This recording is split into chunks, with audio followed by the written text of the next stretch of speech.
showbiz, matapos makiisa sa trillion peso march noong linggo, nagdiwang naman ang kaarawan ng aktres na si Maris Racal kahapon, araw ng Lunes. Ang birthday wish ng Sunshine Star, DPWH daw. Kung ano ang kahulugan nito, ayon sa birthday girl, alamin sa aking showbiz report. Nagdiwang ng 28th birthday ang aktres na si Maris Racal at ang tema ng kanyang birthday shoot, Classic Filipino Party, kung saan di mawala ang hotdog on stick na may marshmallow.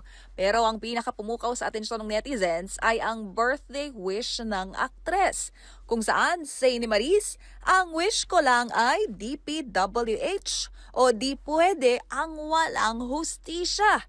Na tila patama sa mga isyong kinasasangkutan ngayon ng naturang kagawaran kaugnay ng umano'y maanumalyang flood control project sa bansa. Magunita na nitong linggo, kabilang si Maris sa mga artistang nakiisa sa malawakang kilos protesta laban sa korupsyon.